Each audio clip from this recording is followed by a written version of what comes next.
Subscribe to Color Frames. Lord's లో ప్రారంభమైన మూడవ టెస్టులోని తొలి రోజు ఇంగ్లాండ్పై భారత ఆధిపత్యం కొనసాగింది. టాస్ గెలిచి బ్యాటింగ్ ఎంచుకున్న ఇంగ్లాండ్ ఆట ముగిసే సమయానికి 4 వికెట్లు కోల్పోయి 251 పరుగులు చేసింది. ఇంగ్లాండ్ బజ్ బాల్కి బ్రేక్ పడింది. తన దూకుడైన ఆట తీరుకు వ్యతిరేకంగా నెమ్మదిగా ఆడింది. ఓటమి తెచ్చిన భయమో లేదా భారత బౌలర్లకు జడిసో తెలియదు గానీ ఇంగ్లాండ్ ఒకంత జాగ్రత్తకు లోనైంది.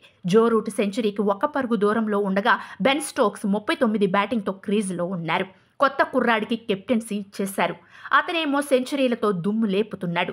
కెప్టెన్సీ విషయంలోనూ తన టాలెంట్ను నిరూపించుకుంటున్నాడు. ఇప్పుడు స్లెడ్జింగ్లోనూ తానేమీ తక్కువ కాదని క్లియర్ చేస్తున్నాడు. ఇంగ్లాండ్ స్లో రన్ రేట్ను చూసి బజ్ బాల్ ఎక్కడికి పోయిందని కామెంట్స్ చేస్తున్నాడు. ఎంటర్టైనింగ్ క్రికెట్ కనిపించడం లేదు. Welcome back to boring test cricket అంటూ captain Shubman Gill England batters ను కవ్విస్తున్నాడు. మరోపక్క సిరాజ్ సైతం సెటైర్లు సంధించాడు.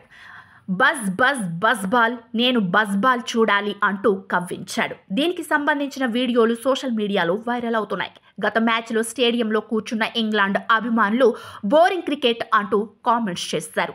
ఇప్పుడు దానికి కౌంటర్గా మన క్రికెటర్లు స్లెడ్జింగ్ చేశారు.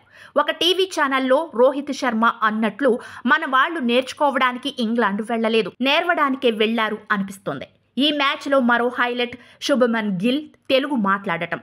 2 వికెట్లు తీసి ఔరా అనిపించిన నితీష్ కుమార్ రెడ్డితో బాల్ రా మామా, బాగుందిరా మామా అని అనటం విశేషం. ఇక మన బౌలింగ్ విషయానికి వస్తే బూమ్రా 1 వికెట్, నితీష్ 2, జడేజా 1 వికెట్ తీశారు.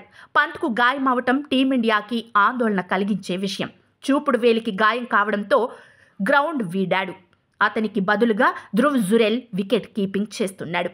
చూద్దాం 2వ రోజు ఆట ఎలాంటి మలుపులు తిరుగుతోందో. వీడియో మీకు నచ్చినట్లయితే ప్లీజ్ లైక్ చేయండి, షేర్ చేయండి, కామెంట్ చేయండి.